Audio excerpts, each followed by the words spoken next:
This is a Dreamcast disc and is for use only on a Dreamcast unit. Playing this disc on a hi-fi or other audio equipment can cause serious damage to its speakers. Dreamcast, up to 6 billion players. Welcome back to the stage of history. Why don't we play together?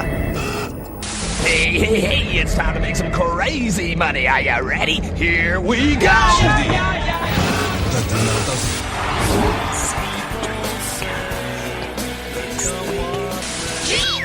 Please stop this disc now.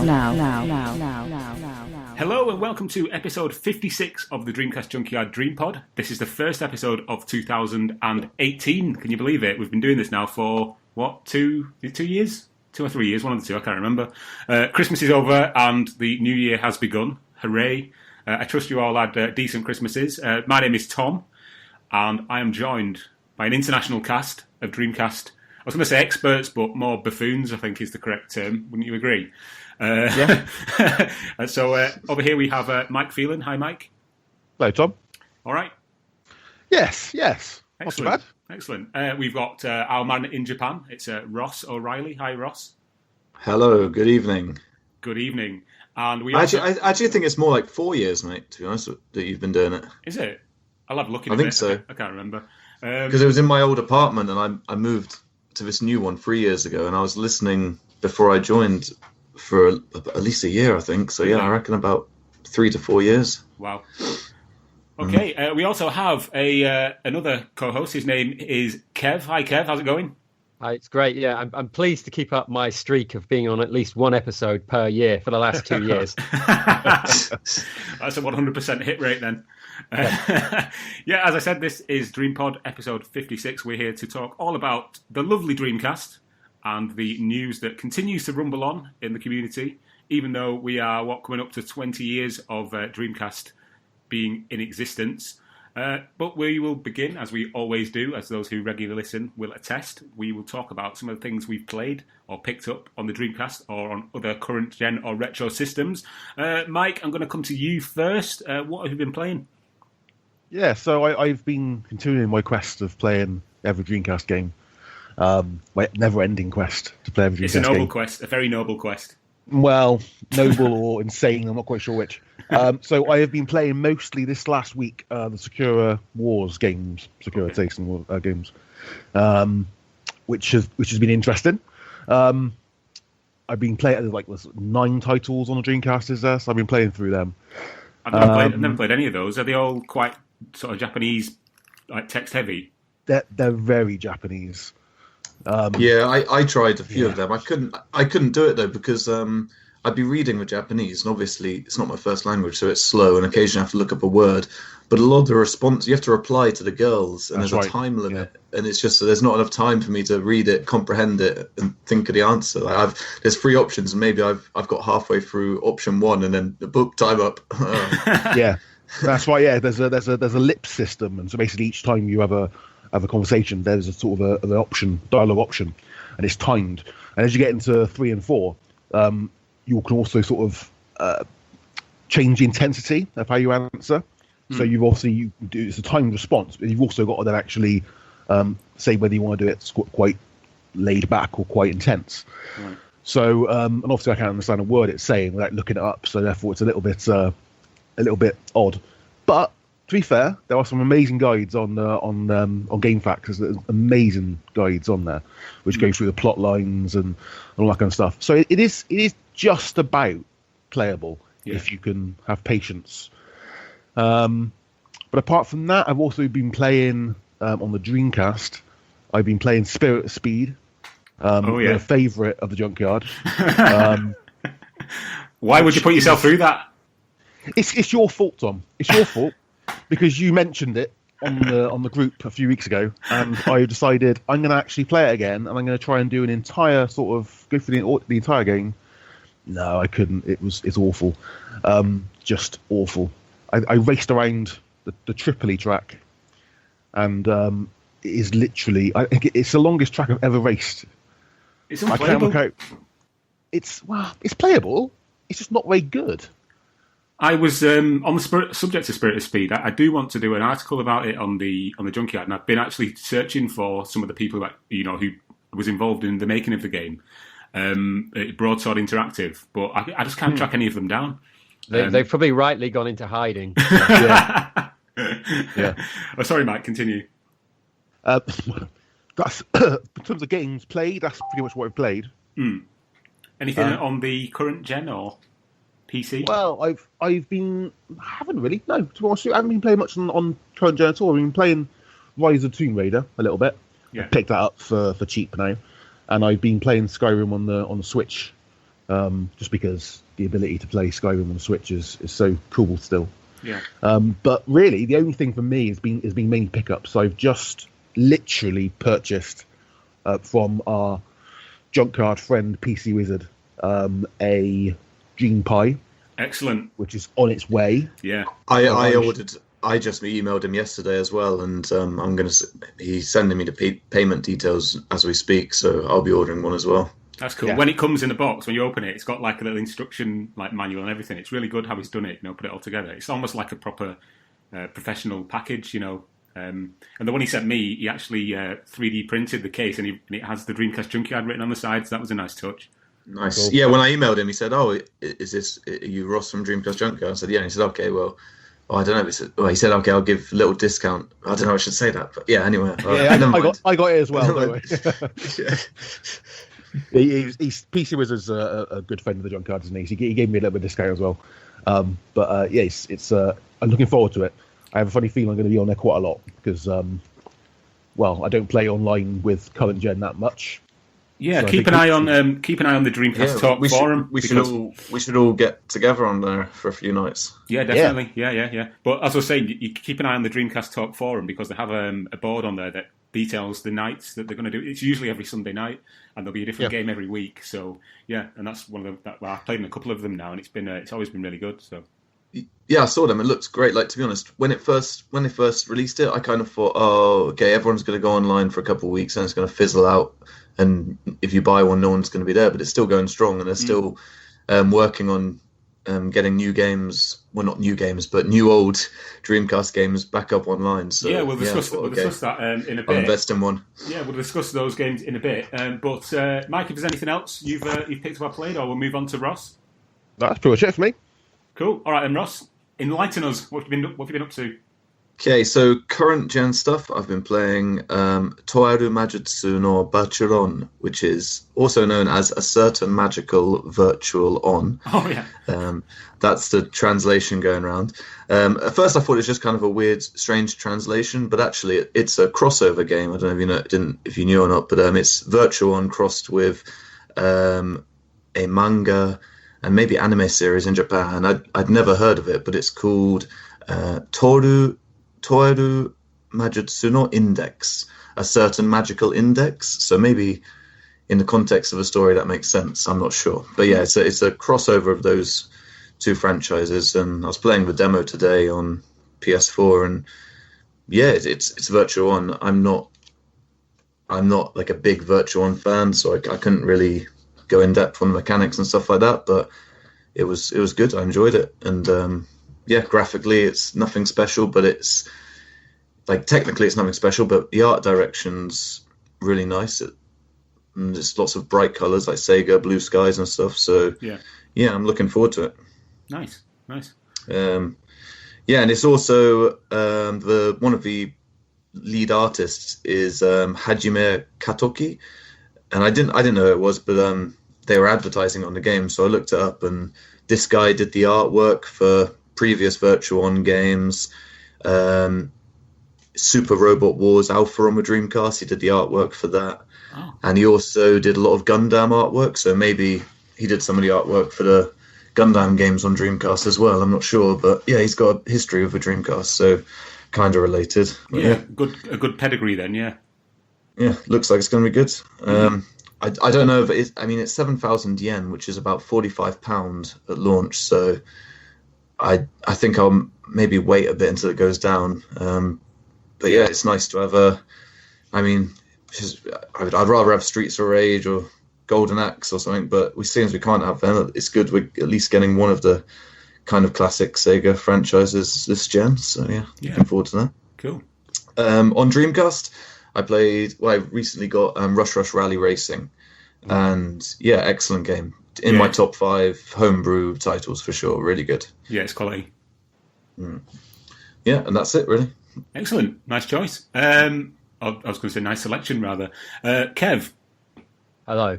So I posted about this just before New Year's, but I actually took my Dreamcast away with me when I went away with some friends over New Year's. Where did you go? We went to rural Wales, and we were literally, other than the people we were with, we didn't see another person for about 4 days. That's how rural it was. We just sat in this old farmhouse playing Dreamcast, which some people might think doesn't sound very good, but I think it's probably the first time I've played more than 2-player. Probably since about 2004. And these were the people that, when I was in sixth form, we used to play Dreamcast every Thursday night. We used to have like a little league set up for loads of different titles. So that was quite good. We were playing Virtual Striker, even though it's terrible, probably one of the worst football games ever made. But Virtual Tennis, probably still one of the finest tennis games ever made. Yep. And then we were kind of moving around between, burned off a load of games that we never played at the time, or played a bit of Choo Choo Rocket, tried to play a bit of Gauntlet, the 4-player mode on that. How was played that? A bit. And it was good, although we've reached the stage in our life where, as well as us being there was about 15 kids. So someone kept getting drawn away at some stage to go do some form of parenting. So we didn't get very far on that, sadly. But I can see why anyone who played that 3 or 4 player back in the day, why it's so highly thought of still by those people, despite being a sort of average scoring game at the time. And then this week, I finally got round. I posted this up on the Facebook group. I finally got round to playing Looney Tunes Space Race. Space Race, is it called? Yes, yeah. Which is good. It's not great, but I am surprised that they never did anything with that, because there is enough playability and game concept there that you think they could have made a good franchise out of that. So it's strange that they visually it's very nice, isn't it? Yeah. Visually it looks great. Even I've been having a lot of issues trying to get like VGA running, so I was just playing it on pure SCART, and it looked amazing. It did look exactly like you remember the cartoons looking when you watched them when you were younger. So I like the when you drop the piano and then the little statue drops after it and like lands on the piano. It's quite funny. Well, I'd had a conversation with a friend who had that game about when you can turn on that mode where there's just constant falling items. Yeah. And it's just the hardest race mode I've ever played. I described it as like the Dark Souls of kart racing, because it was just like impossible to go more than about 25 foot. Cool. Anything else or anything on current gen, Kev? Current gen, I've been playing a bit of Fortnite Battle Royale, which is the 100-player multiplayer battle system. Very similar to PUBG, but it was a clear rip-off, but it's still pretty fun. So, have you ever played Battlegrounds? I've never played it. I've only heard it being mentioned on like other podcasts. So no, I haven't. During the summer, when I was sort of like, I don't know if babysitting is the right term when it's your own kids, but there was a lot of time where I was at home with my daughter during the day where she'd either be asleep, so I didn't want a game, and I'd watch quite a lot of streams of PlayerUnknown Battlegrounds. It's pretty much the only time I've ever watched Twitchers or whatever their official term is. So it looks quite good, but I actually prefer Battlefield because it's got a kind of if anyone ever used to play the Team Fortress Classic Valve game, it's got that kind of zany cartoon art style to it. Right. So I actually prefer that compared to the kind of gritty realism. I know Battlegrounds is now out on Xbox, but from what I've heard, it's early access and it's still really, really, really buggy. So yeah, I've played it quite a bit on PC, and I love it. I love the tension of it. Like, it's almost like a survival horror game in a way, like the way you're constantly having to watch your back and listening for footprints and stuff. But yeah, I've heard the same about the Xbox version. I think that they're all the versions are buggy, but I've heard the worst thing about the Xbox version is you have to use a controller, and these guys, the developers, they've never done console port before, so the controls are all over the place and not really up to scratch. So yeah, I think that's the biggest problem with it. Cool. Okay then. I have been playing quite a bit on my PS4 Pro because over Christmas I purchased a 4K TV. And so I've been like revisiting a lot of games just to see how much better they look in 4K. I know it's not real 4K; it's like upscaled or whatever you call it, but or checkerboard or whatever it is. But some of the games look amazing. The Uncharted games, Uncharted: The Lost Legacy, looks unbelievable in 4K.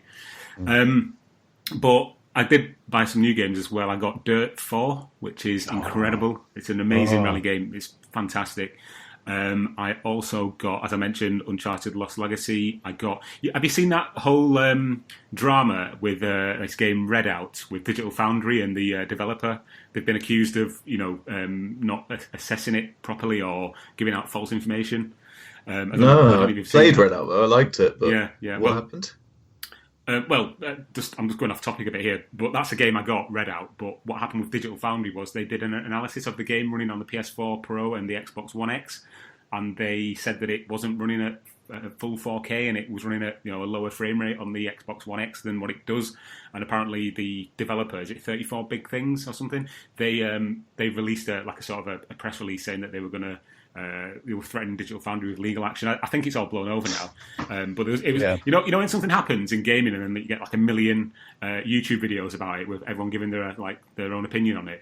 That was for about a week. That was the thing that every channel was just putting their own opinion up on, and it was just like, just give it a rest. It's a storm in a teacup, and then it went away.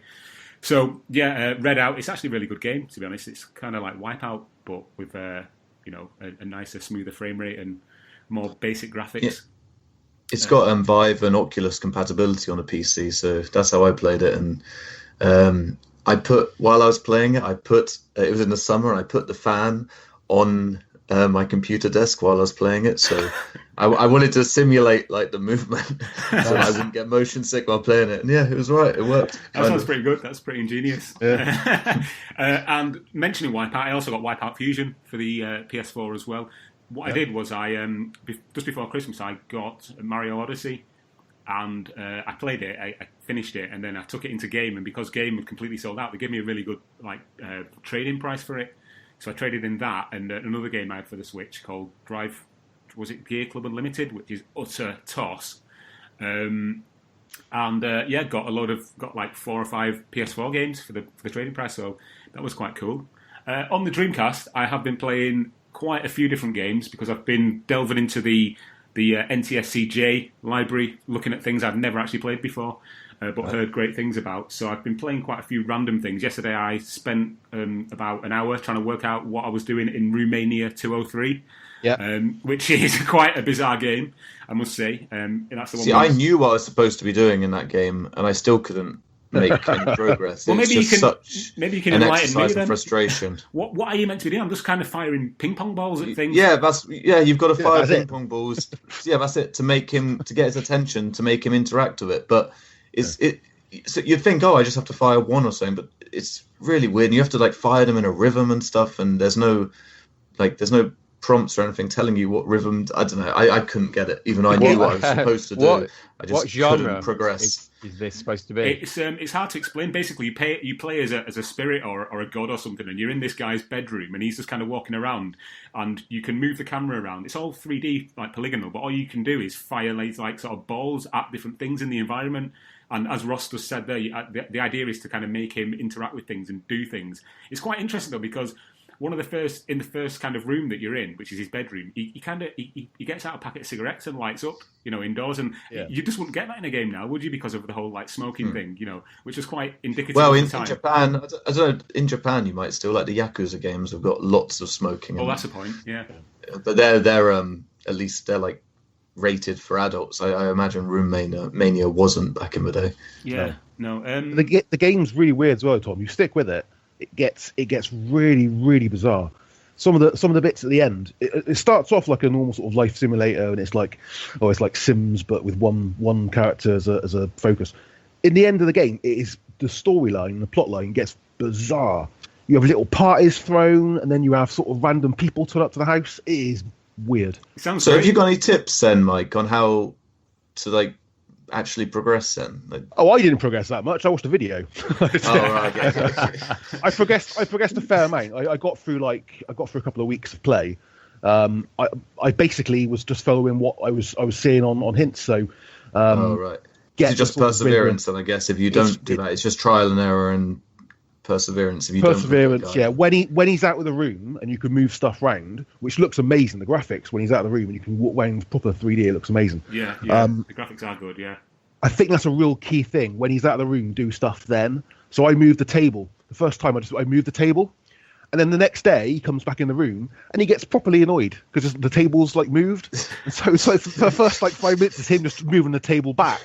And then turning the TV on and sort of looking at the tables. It's really weird. But by the end of the game, some of the plot lines are just... I'll stick with that. Weird. I'll definitely stick with it, knowing this now. It's bizarre. Anyway, apart from Romania, I've also been playing... I played a game called Lost Golem, which is a very... the backstory is very interesting. It was made by a couple of students, I believe, and it only sold about 500 copies. And that has had a knock-on effect with it being quite a highly sought-after collectible game. But it's very... what's the word? Basic in design, and it's basically you have this kind of king walking about, and you have to move walls and make him basically exit the room. Basically, that's all it is. And there's a really cool little website called lostgolem.com, which is a really small fan site just dedicated to this one game. And there's a developer interview on there with one of the guys who made it, and it's because he was a student at the time, it had no budget, he did everything. And it's just a really nice little story about how these students created a game for the Dreamcast and no one's ever heard of it. And, it's just, it's really cool. And apart from that, I've also been playing Plus Plum, which is almost like a sort of, it's a connect the dots kind of puzzle game, isn't it? Almost like, I don't know, help me out, Mike. What's it like? It's just like a join the balls kind of game, isn't it? Like where the balls fall down from the top. Yeah, it's like I'm trying to think myself now as well. It's like the pipe games. No, it's like a Connect 3 puzzle game, isn't it? It's like a sort of a bubble. What's it called? Bubble puzzle bubbles. It's kind of like that, but the balls come from the top. Anyway, I've not done a very good job of describing that, so go and have a look at it. It's Plus Plum. I'm going on far too long now, so I'm going to stop. I've been playing tons of stuff on the Dreamcast, but we will move on to our first topic of discussion, and this is about more games, actually, more new games for the Dreamcast.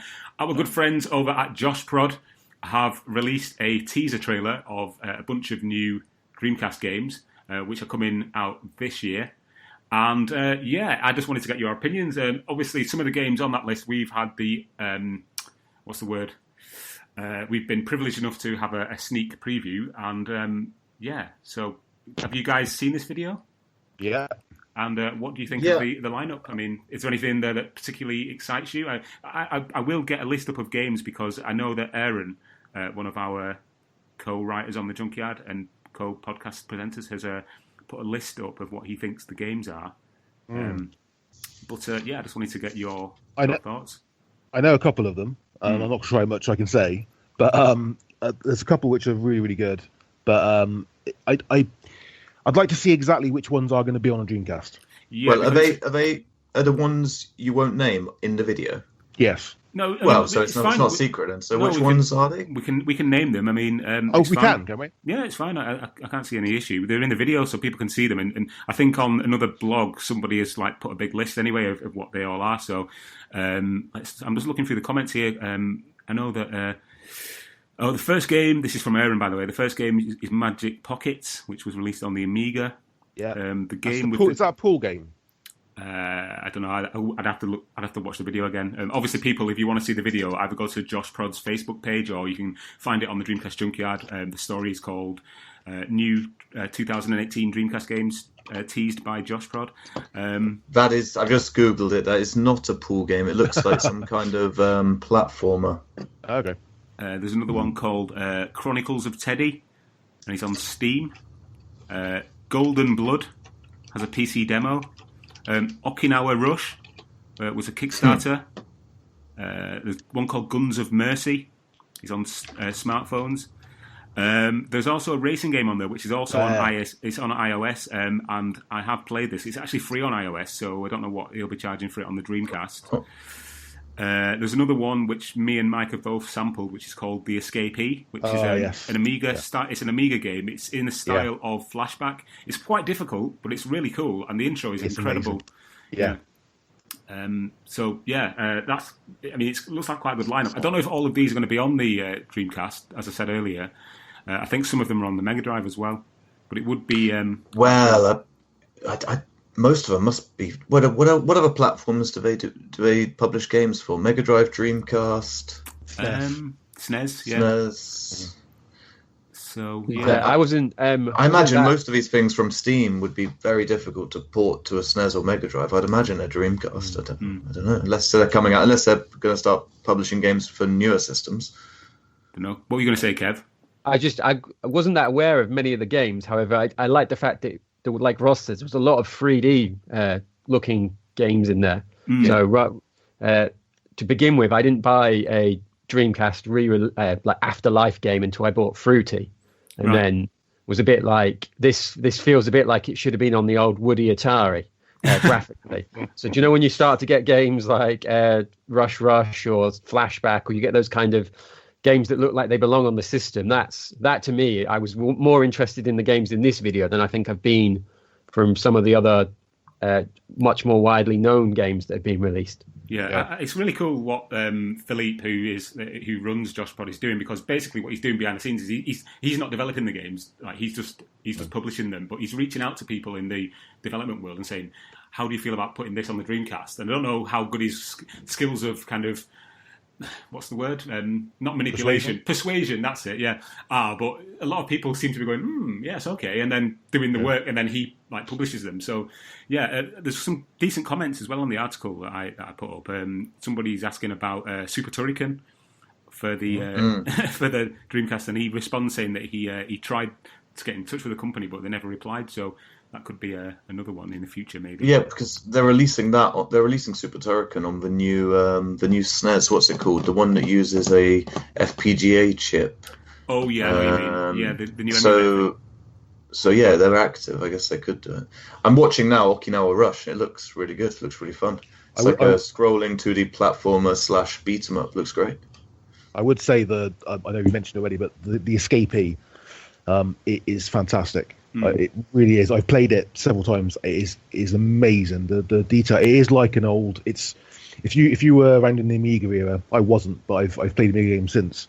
I was around. Obviously, I wasn't I'm not 10 years old. But it's like one of those old kind of adventures. So sort of it's a very European sort of like Flashback, but mixed with like a point and click adventure elements as well. Yeah, but the graphics, it just looks the introduction sequence. I remember when we first saw it. Just absolutely blew me away. Really, really good. One more time, Mike. What's that one called? The Escapee. The Escapee. I think, from what I remember reading, it was from quite a small developer, possibly Hungarian developer.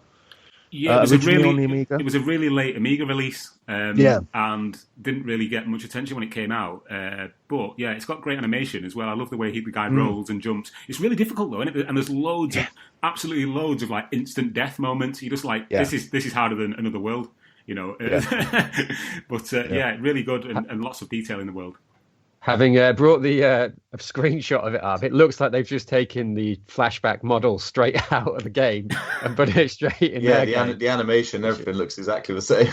It even fires a kind of laser beam gun from the look of it, straight out of Another World and Flashback.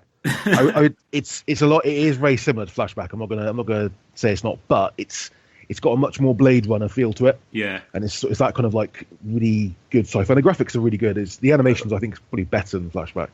I'm watching it now, and it looks like a good bad game, if you know what I mean. Like, definitely looks amusing to play. Yeah, a good bad game. Yeah, put that on the back of the box. Cool. Okay, so there's a lot to look forward to in 2018. Not least with the other games coming out as well. Obviously, there was the funded Kickstarter from Senile Team, Intrepid Izzy, and also we have Xenocider to look forward to from Retro Summers, and hopefully touch wood, I don't know if this is still being even worked on, but there's also the Elysian Shadows game potentially coming. And don't forget Sheriff Riders. Yeah. Sheriff Riders. Saber What's it Riders. called? Is that what it's called? Saber Riders. Saber Rider, yeah. Saber Rider. It's been so long ago I backed it, I can't even remember the name anymore. The Saber Riders is meant to be coming out quite soon, still, because they're still they took the pre-orders on the Rush-On website. Yeah. Yeah. So I think Josh Prod are involved in some way. I don't know. They're publishing it now, but I don't know if you listen to Retro Roundup occasionally podcast. Yeah. There's a guy on there. What's his name? He does a lot of sprite work. Simon, yes. Some Beagley, something. He used to do Spectrum games, didn't he? I think he was working on that game for a bit, and almost every other episode, he goes off on one talking about what a mess it was and what a disaster the whole project was, and the guy in charge didn't have a clue, and he was like saying, "Oh, I really hope it gets released," but nah, it's not getting released. They seem to get the license and then forget they have to make a game at the same time. It seemed like Yeah, just on that topic, I was brought into a conversation on Facebook with that same guy, Simon, and a couple of other people who were basically talking about the development. And I'm not going into too much detail, but it did seem quite bad. I mean, I don't know the guy who's making the game, and I don't want to badmouth him, but this guy, Simon, was saying stuff like every time he created a sprite or whatever it was, it needed to be changed because it wasn't right, or it was never good enough, or something like that. And I was just like, this is not really anything to do with me, but I'll scroll through the comments and have a bit of a laugh to myself. Yeah, one of the things I remember him saying was this Simon guy. He said, if you're making a 2D platforming scrolling from left to right, you always have to have the gun in the character's right hand, so that you can see the gun when you're playing. And apparently in the cartoon they hold it in the left hand, and the guy in charge of it, he wanted Simon to make these sprites with the gun in the left hand, which is really difficult to see. And Simon was saying, no, it's a ridiculous choice. So that's not how you do it. And they had an argument about that. Apparently that was one little thing. Yeah. Oh, interesting. I didn't know that it kind of gone public, as it were. I thought it was all kind of behind the scenes. Yeah. I'll try to get the episode. It's hilarious. that Simon guy has a great way of telling negative stories. Bloody hilarious to listen to. Excellent. You should have just made the game right to left, just to confuse everyone. Yeah. Okay, so from games, let's move on to hardware or peripherals. And this is the announcement, the very badly kept secret, that Retrobit is working on some new peripherals, not just for the Dreamcast, but for other systems as well, namely the Mega Drive and the Saturn. The one that we're probably interested in the most is the wireless controller for the Dreamcast. They also got some connection cables. I believe there's a VGA cable. I know that they already do an S-Video cable for the Dreamcast and a composite cable for the Dreamcast, because if you go on their website, you can actually buy them. And they're quite cheap. They're only like £6 or something.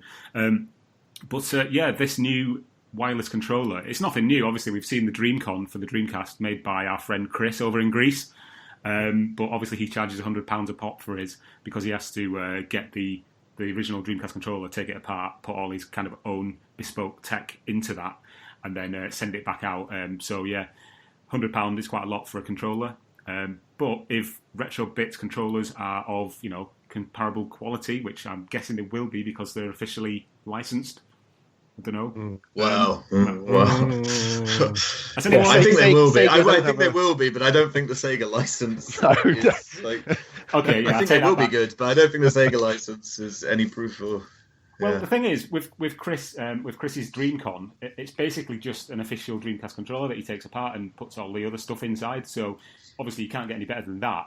With this new stuff, I don't know what kind of standards they'll be holding them to. I don't know. I did wonder that. Did Sega still have the molds for these controllers? Did they give them the original molds to make perfect replicas? Or I don't know. I did wonder that. Yeah, and also if they do have, are they going to 3D print a mold? I don't know. I was going to say, if they do have the original molds, what I would love to see from Sega is some reproduction Dreamcast cases, the actual for the console in different colours. Because, obviously we've all got yellow in consoles, and no matter how much we try and whiten them, they do, tend to go yellow again after a while. So made with some new plastic that's a bit more durable. Yeah. Multicolored. Consider buying that. Give us some multicolored Dreamcast cases. They must still have the molds. Let's be honest. They must be somewhere. So Probably. I don't know. Though. Sorry, Kev, you were going to say something there. Yeah, well, just not necessarily the Dreamcast, but where I was looking at the Saturn pads. I don't know if it was just a photo, but they didn't look the right shape to me. And I put a comment on Twitter like, does anyone know if there's the exact spec of the controller? And the reply that I got, for if anyone remembers Games World, the old Sky One program, it was. I can never remember his real name, but he's guy on Twitter. He's Big Boy Barry from. Big Boy Barry. Oh, and, nice. I follow him because he does a lot of promotion stuff now. But he responded to me, yeah, they're exactly the same size, and so I was like, I don't know if he. There were a couple different models of Saturn controllers. Yeah, so it's the Mark II ones, as in the ones that most people associate with it. And so I responded to him. I was like, "Oh, are you involved in this at all?" But I never got a response. But just the fact that I know that he works, I remember the last thing he was kind of publicizing was the Lucid Sound headsets. If anyone knows them, they're like a gaming headset, but they look just like a traditional headphones. So there's no like neon chrome or any of the shit that you would associate with if you look at the headset section in game and you're a 30-plus-year-old man. Some of it is tragic now to look at, but these are like a real kind of classic, nice design. But he's been working on quite a lot of stuff like that. So I was quite keen that it is exactly the same spec, which was making me think they're either 3D printing them exactly or they have got the molds. So. Wow, I'm more impressed by the fact that you were speaking to Big Boy Barry than anything else. Yeah. I'm more surprised that he hasn't blocked me, because when I found him on there, I spent months just asking him, do you remember when you were playing Virtual Fighter against that guy from Essex? Just like recalling strange memories from when I was about 14. I was so desperate to go on that show at the time. Do you know what, as well, on the subject of really old programs about games, randomly the other day I was looking at, do you remember Cybernet? They used to be on TV at like 3 a.m. Yeah. Oh, yeah. It was. I used to get up and watch that at like 3 a.m. and just like, so I started watching old clips on YouTube, and I was like, and then when the credits rolled and it showed like the narrator's voice, the narrator's name. So then I started googling her, and I found her website, and she's now like a psychologist or something, and I was just like, I don't know if this is creepy or like this really good research that I'm like actually finding out who the woman was who did the voice on Cybernet. I was thinking I should send her an email, say, I used to watch you when, well, not you, I used to listen to your voice on telly. And then I was like, Tom, stop, what are you doing? Stop. I'm pretty sure Cybernet was actually on a normal time as well. Like on quite early on, like sort of like 11 o'clock on a Sunday or something. But none of us ever. I'm sure it was. I'm sure it was on a normal time. Yeah, because we all watched it at 3 o'clock in the morning. But I think it actually was on a normal time as well. It was Channel 4, is that right? Yeah. For those people who have got no idea what we're talking about, basically, Cybernet was a program about half an hour long that was just about video games, and it was at the time there was nothing else on TV about games, right. And so it was always on TV at like 3 a.m, like really randomly. And so I used to get up and watch it, and yeah, it was like the way it was presented. There was no actual presenter. It was just this kind of animated, like really badly animated CGI robot spinning around in this like room with all these tellies on the wall. So go on YouTube and type Cybernet and you'll find it. But it's I've just looked it up. It was ITV, but if anyone played Rise of the Robots, imagine a robot that was so bad that even they scrapped it. That was what the host looked like. Yeah. Oh God. At least back then, though, we had something on TV that was about games. Now there's nothing, is there? I suppose YouTube itself has got more to do with that. But yeah.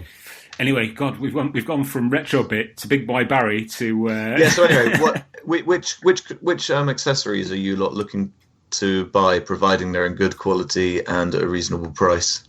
Probably the wireless Dreamcast controller, really, just because I want to see how it compares to the Dreamcon. Yeah, controller. So I think wireless controllers for sadly one wireless controller for every machine. I did think about buying 2, but then I was like, who the fuck's ever going to use that second player one? So just one of each. Same. Ideally, I'd like one of each if they're a reasonable price. That's a big if. And also, I don't know if I imagine if they're Bluetooth, you should be able to play them on a PC as well, I guess. But they're also releasing the USB ones, and I'd like to get a Dreamcast USB controller before Shenmue 3 comes out, so I can, providing it doesn't require dual analogs, so that I can play that with a Dreamcast. I'm hoping all of it's going to be available in the UK without having to order it from America and be stung with massive import costs. Yeah, the box art was all US, wasn't it? Yeah. Do you know what'd be good, Ross? Like you just said there, you could get the USB one to play Shenmue if you had to like control it with, controls from Shenmue 1 and 2, moving on the D-pad. Exactly. Hopefully, unless now it's a requirement to have 2 analog sticks, maybe the second analog would have controlled camera or something instead of L and R or something like that. I don't know. I was going to say, Yu Suzuki definitely should put in a control scheme for someone who wants to use a Dreamcast controller. Definitely. Well, as you're one of those like crazy should have been people, a stretch goal. Sorry, I was going to say, as you're one of those people who spent a ridiculous amount of money backing it, you should write to him and say, "Look, I demand the Dreamcast control method in this game." Yeah. Maybe I will. I'm pretty sure Yu Suzuki listens to this anyway. So if you're listening, No, I won't do that. I'll start a petition, an online petition. Oh yeah, they always get the job done. I believe if you get 35,000 signatures, it means that whatever you ask for comes true.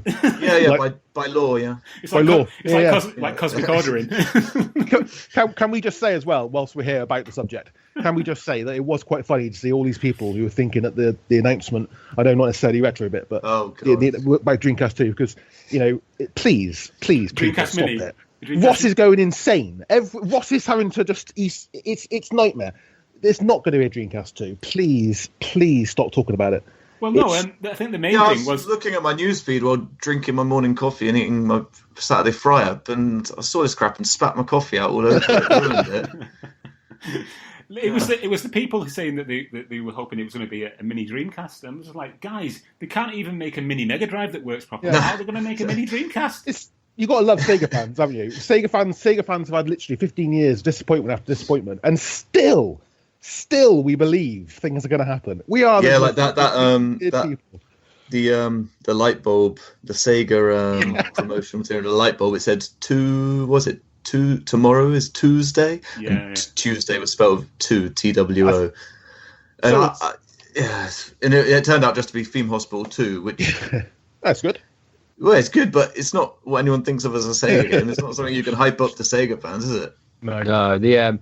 I'm not sure if you were going to mention that, Tom, but I would normally not get involved in Sega fanboyism, but when I did see that it's thinking and tomorrow is Tuesday sort of stuff, and I thought I'm going to actually follow the Sega Twitter account, which I've checked it, but I don't actually follow it because I'm very aware that Sega isn't for me anymore. It's a bit like Atari. If you liked Atari, the brand Atari are nothing to do with their classic machines. It's just a shell company that someone's bought for the name. Well, there's still some remnants there that they'd still do. It's not quite Atari. Like Atari has no one. There are still some people. Like, for example, the guy who makes the Yakuza series. He was the lead designer or whatever. He worked on Shenmue as a designer and stuff like that. So yeah, the situation's dire, but there's still some.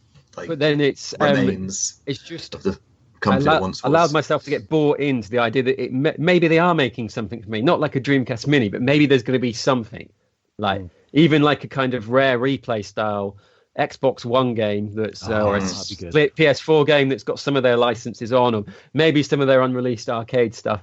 And then it was Theme Hospital, a game that I'd like, that I may buy, but there's so many people that, look at all these fucking Sega fans disappointed. I had a few people kind of like retweet me, throwing shade, because I was a bit like, what is this announcement, Sega? What the fuck is this? Who has signed off on this as your way to announce? You've got Lionhead and Bullfrog Studio members on board, but rather than celebrate two of the greatest strategy game makers of all time, you've just decided to troll everyone with this ridiculous campaign. And people could say to me that I'm wrong, but if you go and look at well, yeah, that's a good point. Why didn't they do this instead of teasing Sega fans more? Why didn't they somehow tease like Lionhead or fans or Theme something fans or something like that? Look how much comments have been made about it. That's why they've done it for. Yeah. But then would we all be talking about it? If you look at the company that they called 2 Point, if you look at 2 Point and then their hospital's their Hospital Sims Twitter account, they've both still at less than 2,000 followers after a week. So they've not connected with their audience. All they've done is further incense people. It's like they have some intern there who makes tweets but then never goes back to check the notifications. What they should do is they should release a whole new package and just make it made of cardboard, because that'll go down really well. That never causes issues. Yeah, see what you did there, Mike. What I was going to say was it's got like it's quite reminiscent of the whole thing with Sega Forever. Do you remember when that was being like sort of teased and everyone thought, oh, what's it going to be? What's it going to be? And then when it came out, it was just like, oh, it's mobile games. Not that I'm dishing Sega Forever. That's a good example. I'm sure they've done it about 5 times or something, though. I can't remember the other times, but yeah. I did see an article on Sega Nerds about a rumor that there's going to be a Dreamcast Mini, but you know, if they do that, then great. But I just can't see it, not with the technology that's available. I can't see it. I mean, the emulation's not Dreamcast. Yeah. Sorry, why would they go straight to Dreamcast? You know, the Nintendo have only just got the SNES one out. Also, I know we're almost certainly gonna have an N64 one, but why would they go straight to Dreamcast for? The Mega Drive outsold Dreamcast by miles. Yes, I know games have made like 4,000 different versions, but surely they'd make a why not just make a decent Mega Drive one? Yeah, first, yeah. Yeah, or even Master System. Just make a decent Master System one. the one. Fuck it. Go back to SG-1000. Just make an SG-1000. If you could get that right, I don't mind if the sound emulation's a little off. If that's too big of an ask, but come on. There was a video I watched about when the retro bit thing was being like teased. It was like, oh, maybe it's going to be a Sega Saturn Mini. I'm just like, guys, they've not even got Saturn Mini. They've not even got Saturn emulation ready on a PC. They've got emulation and it's getting better, but no, it's no way near. Oh dear. Despite the amount of people working on it, it's no way near like the quality of a like sellable product. And Sega couldn't use that code anyway. They'd have to develop their own emulator. It's not an easy task. Anyway, Dreamcast 2 confirmed 2019. Let's move on. Next topic. This is something else that's quite interesting. Agartha. The Agartha demo was released in the very near past, or the very recent past, I should say. This is a game that I was really looking forward to back in the day because I do remember seeing it in the magazines of the era, some of which I still own. And it was just unusual because it featured an old guy with a beard for a start, because you don't really get that many old guys with beards in games, do you? Not as the main sort of protagonist. Anyway, I know Dogs Bauer in Blue Stinger, he's kind of holding the torch for the bearded gentleman in Dreamcast games. The bearded demographic was obviously important to Sega of that time. Headhunter has a nice beard, and Headhunter. Oh yes, Jack Wade. Jack Wade is quite nicely trimmed. Jeffrey had a nice beard, Virtual Fighter. Yeah. I can see an article in this. How many other beards? I'm trying to think of any other beards. I can't think of any more. Look, there's moustaches, Dr. Robotnik, but no, beards. There must have been a beard in Shenmue somewhere. Oh, yes. Yeah. Santa Claus. Well, it's... Oh, yeah. Santa Claus, yeah. They could have, what they should have done? They should have used the dreadlock technology from Tom on a beard on someone's face in Shenmue. That would have been dreadlock technology? I used to miss that bit where Yu Suzuki explained how he spent time on the dreadlock technology. I was like... You don't see that on the back of the box. Enhanced dreadlock technology. They're very light dreadlocks, aren't they? They kind of float around, blow in the wind and stuff. Oh god. Oh, that's the highlight of Shenmue for me. That Tom's dreadlocks. Oh, you should play the Japanese version. I won't go in. I've gone into it before, but yeah, you should play the Japanese version for the ultimate Tom. It's not like that video you sent me the other day on Facebook. That advert, oh, worse. Where the guy comes out with blackface, and yeah. It reminded me of that character in Tropical Thunder, Tropic Thunder that what's his name? Iron Man plays. I can't remember his name now. Yeah. I know what you mean, yeah. But the Russell Crowe rip-off. I don't know what you're talking about. If you're listening and you're wondering what the hell we're talking about, recently in Japan, some guy for the New Year's television program, some guy dressed up as Eddie Murphy and with blackface. Yeah. Was it? Check it out on YouTube now. New Year's 1955. What's New Year's? No, 2017/18. Oh, gotta love it. Gotta love it. It's another world out here, mate. Gotta love a bit of casual racism. Can't beat it. That's a joke, by the way, so don't write in and don't tweet at me. There's some bearded racist at home. Finally, I've got the podcast for me. Oh God, I'd love that. Yeah. Some bearded racist. So yeah, Agatha. Going back on topic, has anybody He's not a downloaded? bearded racist. We're not saying Agatha's central character is a bearded racist. Yeah. How should we get from Agatha to blackface? we've got two stories here at once. Agatha is not the main character. On Agatha is not a fat racist bearded man. We don't think. No, but so the demo was released. This game was in development by No Cliche back in around 2000, and the story is that the game was what we saw in magazines was little more than a mock-up, and for years up until 2017, really, it was kind of the what's the word, the poster boy of the lost Dreamcast game.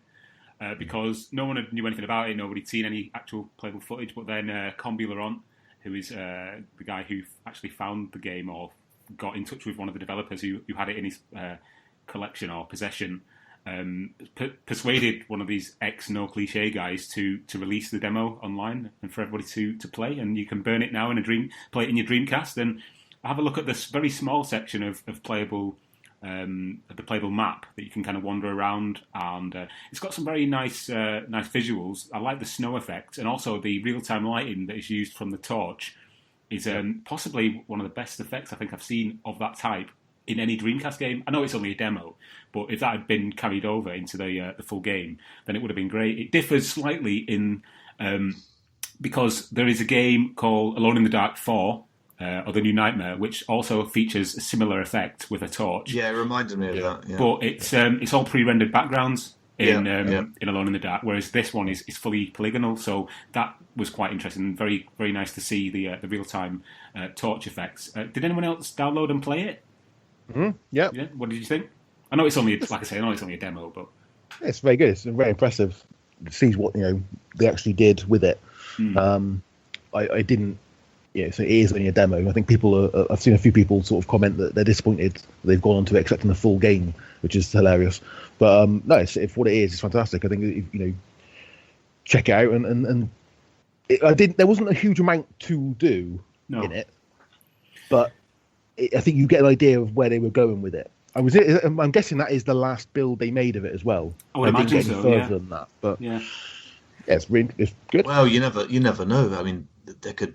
This is the only one that's been found. There could be 100, there could be 20, 30 different builds out there. Who knows? But I didn't download it. I watched Tom's video and I was like, okay, that's enough for me. I don't need to. I don't think I'm going to find anything out from playing it that I can't see from this video. But one thing that I liked was when you're inside and the way you independently control the guy's arm. Yeah.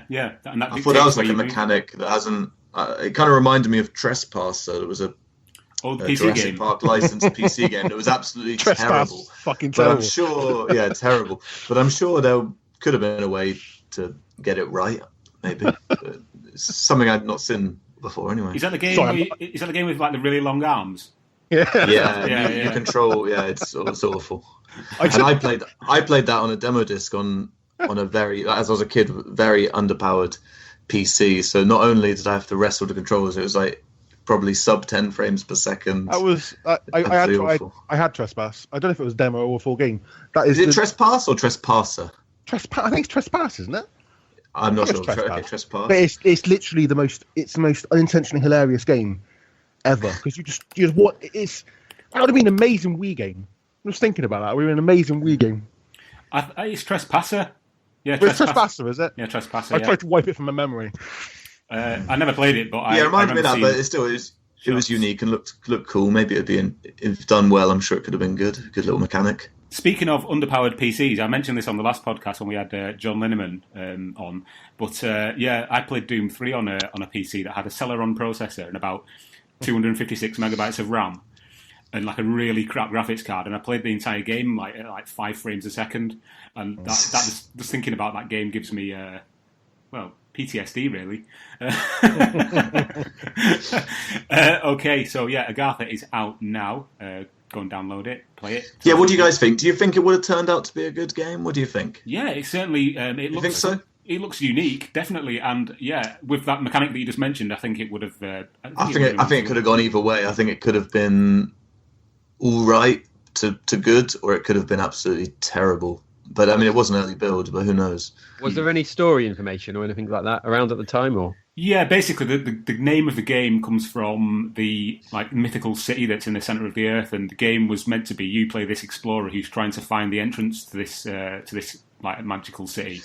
So that was the story. I will give it that the setting and the culture of the setting was quite unique for a video game. It looked almost like Eastern European. Or it's meant to be set in. I don't know. It's meant to be set in 1920s Romania, I believe. Oh, okay. It is. Well, there you go. That's how many games are set in Romania?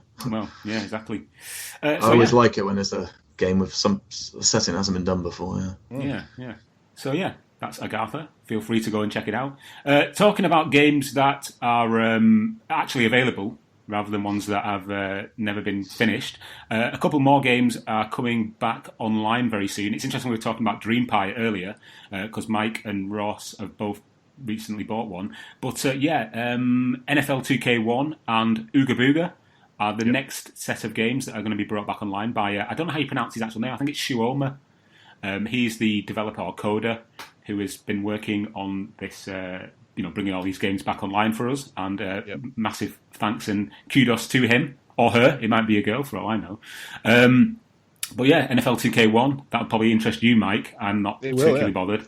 Well, yeah, that was the game that got me into American football, so I can't wait to find. I never had a chance to play online back in the day, so I'd love to try that. It's the reason I've actually gone and bit the bullet and actually bought the DreamPod is because NFL's back online. Really? We'll have to have a match-up then, Mike. Yeah, definitely.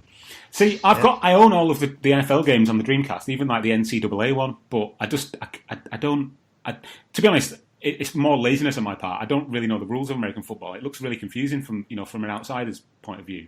But I should get into it because obviously millions and millions and millions of people in America love it. So there must be something good. I actually played it for about 5 years while I was at uni. Yeah, I loved it. Absolutely loved it. It's not, once you just grasp the basic rules, it's really not that and the Dreamcast games are really good because they're before we got to the EA's sort of destroying American football games. They're really good. They do what they need to do. They don't do too much. Even the NCAA one, I would actually say to anyone, or especially you, Tom, if you haven't played it, play it because I haven't played that one. Is there much difference? Because college football is completely different. So it's a completely different style of game. So it's a much faster. There's much more rushing than there is. The running game's a lot more prevalent than the actual passing game.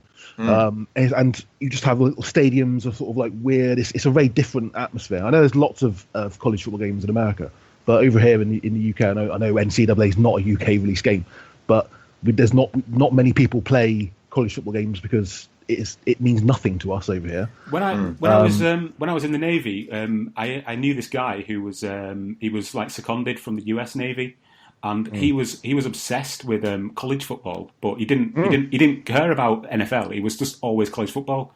That's all he would talk about. Yeah, they had 100,000 people. Yeah, the stadiums are bigger, aren't they? Yeah, it's bizarre. College, it's mental. The college stadiums are bigger than the NFL stadiums. It's like me going down to watch the Bristol University versus UE at football. It's like 10 people turn up to that and a dog. It's crazy. It's crazy. I know they got like high. Sorry, go on. They're gone. I was going to say it's really interesting because just looking at that whole setup in America, the college game, and then the way that the players kind of they get filtered into the NFL, don't they? Like with the drafts and stuff like that. But compared to how like soccer is or football in this country, it's completely different. Like as you say, Mike, if you went down to like a local school or college game here, there'd be like a couple of people stood there, or someone, the coach on the sideline screaming his head off, and that'd be it. Whereas there, they've got these massive, 100,000 seater stadiums and stuff. It's just mental. It's a bizarre high school football as well. I knew some people who were lived in America, and high school football is just really big thing in entire towns. The entire town is basically the only team they've got in the town is that high school football team. and so everyone gets behind the high school football teams. It's in this country you wouldn't do that. It's really high school baseball is pretty big in Japan. It's like it's on national TV and stuff. The finals and the top league and that. To be fair, though, it's weird. Yeah, it's odd. To be fair, though, Mike. Some people support really small shit football teams, like Bristol Rovers. Yeah. Let's not get. Look, I can start saying about your team if I want me to. I'm not going to, because the only thing I can mock you about is you being beaten by Bristol City, and I can't say that because that makes me mad. But no, it is a really weird thing. But going back to the game itself, NFL 2K1 is going to be amazing online. I know it's the game which I know some people have asked why not NFL 2K2, but from what I gather, NFL 2K1 is the one which everyone went online with first of all. It's the first online one. Is that the one that came in the US Sport Pack with the black console?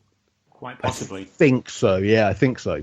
I am an NFL fan myself, but I have noticed that when you get Americans join the group for the first time, that game seems to come up, or that series seems to come up a lot as well. A lot of them love. It's a great series. It is the Dreamcast. I was more of an NHL kind of guy. NHL 2K, NHL 2K2. It's weird how they never brought out an 2K5. NFL 2K5 was the best one. And did NHL went up to what? 2K5 as well? Or? I think it went 2K6, didn't it? With that 2K6, didn't it? No, they were on the Xbox though, weren't they? Yeah. Well, they were on everything. I think. Oh, was it? No, I think it was. Was it? I'm not sure now. I know. Like 2K3 and maybe 2K3 was on almost everything, and then 2K4 and 5. I'm not sure, but 2K5 is it's the best. It's the best American football game ever made, in my opinion. 2K5. There's some great American football games on Dreamcast. And NFL Blitz 2001 is great as well. Yeah. If anyone likes arcade, but we didn't get any of them. All we got was Quarterback Club, which was fucking terrible. We did get Blitz. We did get Blitz. I know, first one. Yeah, first one. Yeah. With Blitz, though, it's one of the games. Someone asked recently what games don't work with VGA, and that is one of them. That and their basketball version. So I don't know if 2001 works. I think. Right.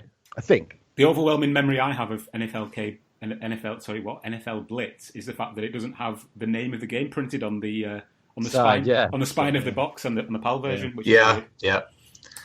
Speaking of American football, there's actually a Sega-related American football game that was released on Steam a month or two ago, and it was released on PS4 this week. Mutant Football League, and it's like a remake of the Mega Drive. Nice.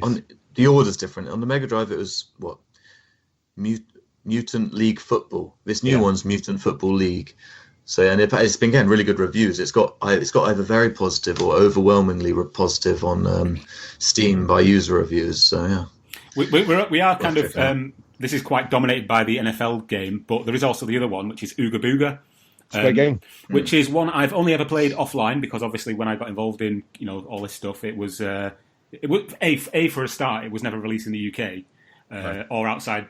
I don't think it was released in Japan either, was it? No. It was American only. No. And yeah, I actually only got it quite recently, and it's it was predominantly an online like sort of battle arena game, isn't it, where you control these wacky characters from an island and must kill each other basically. So that'll be interesting to see how that plays back online again with 4 players running around on an island trying to zap each other with weapons. Did anyone play this online back in the day? No, I'd only learned of this, bit like yourself, retrospectively, and I'd always, because of the kind of rare style art, I'd always presumed it was a platformer. And it was only when I saw this announcement and I went and had a look. It looks really good. It looks like a kind of almost Power Stone-esque, I would say. I love the kind of, it's got that system where like you're all fighting and you're trying to get the highest points, which is like I can never remember the name of the Nintendo game. Super Smash Brothers. They've got like a kind of alternate scoring win system. So I was quite interested in this. I wouldn't mind sort of burning a copy of this and having a go. Yeah. There's I mean, it's interesting that all these games are coming back online. If we had like a wish list of games that you would want back online, what kind of thing would you want? Personally, my choice, I would love to play Daytona online, because obviously the American version had online, as did the Japanese one, but the PAL version didn't.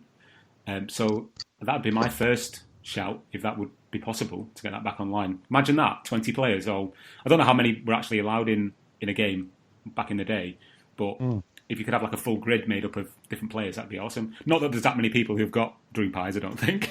But yeah. To be honest, the game I want to play the most is already playable, and that's Alien Front Online. Because that was originally a Naomi game, and we didn't get it in the UK. I've played the single player, and it's all right, but I imagine it's a lot more fun. Yeah. Multiplayer. That is actually online though. You can play that already on DreamPod. Yeah. So, yeah. Yeah, that's what I'm saying. I'm really looking forward to that.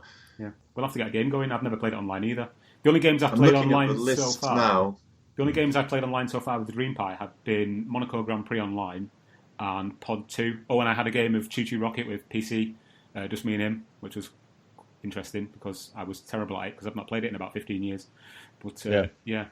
I'd like to see Unreal Tournament and Outrigger on Outrigger. Yeah, I'd love to play that online. It's good. That would be good shout. Yeah. That's weird, but that's another game that was released in PAL with no online. There's so many different games that were released in America and in Japan. I think both Unreal Tournament and Outrigger. Yeah, they were offline in Europe. Really weird.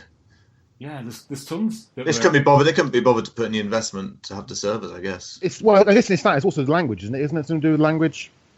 I don't know. Is that a big problem? I don't know. We didn't. I doubt they even supported mic back then, and you're not really going to be chatting to people while playing Unreal Tournament that much. I don't know. I think it's just laziness. I mean, Alien Front Online shipped with a microphone, so you could, could chat online with that. You could. I don't think you can do it with DreamPod because there's some extra bit of code that isn't there or something. PC Wizard knows more than I do about this, but it would be fun to get. Do the guys have for these scheduled events? Do they have like an online chat you can connect to or something like that, or not? Well, basically, when you log in, you come into a lobby of whichever game it is that you play. Most of them do have a lobby built in, and you can type to each other and talk. But the best place to go to, as I said earlier, is Dreamcast Talk, the forum. There's a dedicated board on there where they set up the games, the times, everything like that, and then people say, yes, I'm going to be there, and then everybody logs on. In fact, today, at the time of recording this, there is a game at 8 p.m. UK time. But obviously, if you're listening to this on Sunday, 21st? 21st, yeah. Yeah, Sunday the 21st of January, then there is a Worms World Party match on at 8 p.m. tonight. Obviously, if you're listening to this after today, then it's already gone. But yeah, if you've got I think is there not a Discord channel as well? The Dreamcast Talk not have a Discord channel to... Yeah, maybe something like that would be good. Quite possible. But also, Dreamcast Now is obviously quite good as well. So the Dreamcast Now live page, Dreamcast.online /now, which obviously shows you who's got an account on Dreamcast Now and what they're playing, which I've been looking at and seeing obviously who's online. So I'm guessing that when you actually want to play online, you can sort of have a look at that, and then you can join the game. It's incredible, really, isn't it, that all this has been done by fans and people with obviously more knowledge than I have. But when you sit down and think about it, that they've built this entire online almost service. Imagine if all of this was around though when Dreamcast. Imagine if we had a hard drive. Imagine if we had this online service like this. Dreamcast wouldn't have died. I think the problem with the UK was I find it very hard to get involved in the what game do you want to come back sort of chat, because I played Choo Choo Rocket about twice online, and then it was like I moved to university because I was sort of just turned 18, and it was during the time where there was the idea of having internet, let alone broadband. Yeah. Most people never had it, or they'd never been online. Or I remember if you wanted to use the internet when I was at school, for example, you had to fill out a form saying what website you were going on. There was no, I'll just click on this site and then I'll have a look there. It was very much a kind of structured. I found this website. I want to go on this. From someone who I had a Dreamcast at that time, but I never played online once. Someone who I was always playing sort of in proper online games on PC. I was always big into first-person shooters online. I played the quite Dreamcast a few never. But I never knew anyone who went online. I never really heard much about it. I had a few mates at my school who were into Phantasy Star Online. We all did that. Okay. And we met up a couple of times on Toy Racer. And then I did try Choo Choo Rocket and Planet Ring as well, but none of the others. I tell you what game would be fucking amazing if they somehow managed to make it work online. Propeller Arena. Yeah, that'd be awesome. And from what everyone says, it seems like all the code and everything is actually on the disc. So who knows? Yeah. I don't know. My memories of going online with the Dreamcast back in the day were basically just to browse the internet. And I remember there was, I think, the very first online game, technically online game that was on Dream Arena was this sliding puzzle where you could it was like a picture of Sonic. I think it was a picture of Sonic, and you could slide, the things you get in a museum where you can move the bits of plastic around to make a picture. I remember that. It was one of them, and it was in Dream Arena. But I think that's about as far as it went for me playing online games back in the day. Can you remember what your Dreamcast email address was? Mine was thomas.charnock@uk.dreamcast.com. Yes. I can't remember. Yeah, I think I was similar to you. I think I was just like Kevin P.Mason or something like that. Yeah. But it wasn't it was one of those ones. It was just blown. I think it was probably the first email address I ever had. So. Yeah, same. Likewise. I wish I could still use that email address. That'd be really cool. To tell people, uk.dreamcast.com. I do have one of my my original VMUs that I've got kicking around has still got all my Dream Key info on it. And even though I run out of space, I refuse to delete that because I'm like, well, when that comes back, my email address is on there. Yeah, when Dreamcast 2 comes back, how are you going to transfer your account over? Transfer my account. Just continue. Yeah. Your migration assistant will pop up and say, would you like to incorporate your previous Dreamcast account onto your Dreamcast 2? What's it called? What's it called, that new one? Project Ring or something. What's it called? That? Come on, Ross. You know. New what? The new Dreamcast project, the new Dreamcast fan project. Razor. Yeah, that's it. When you get your Razor, Kev, you can incorporate your VMU saves into it. So there's that to look forward to. I like to think, I don't know why he'd be on there, but I like to think the Microsoft Word paperclip will also be on there, helping me migrate as an era appropriate mascot. It comes with a free copy of Maybe Speak and Teeps Tychin as well, apparently.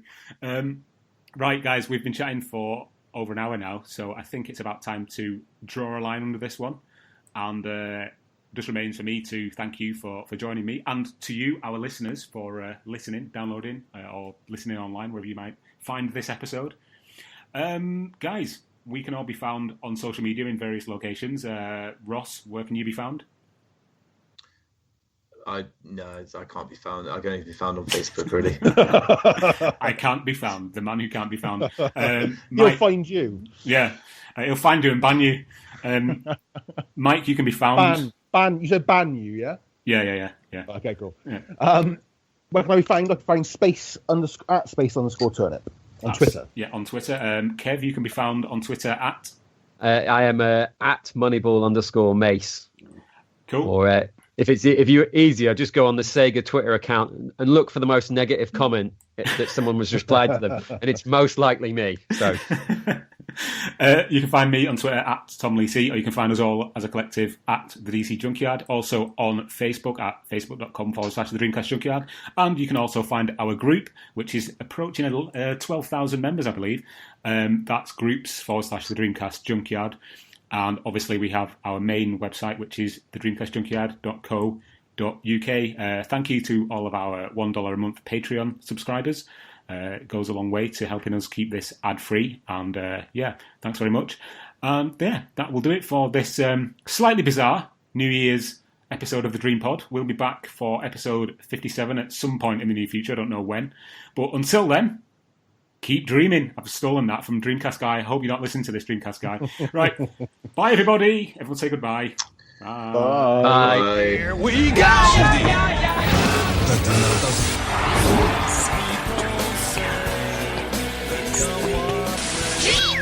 Please stop this disc now.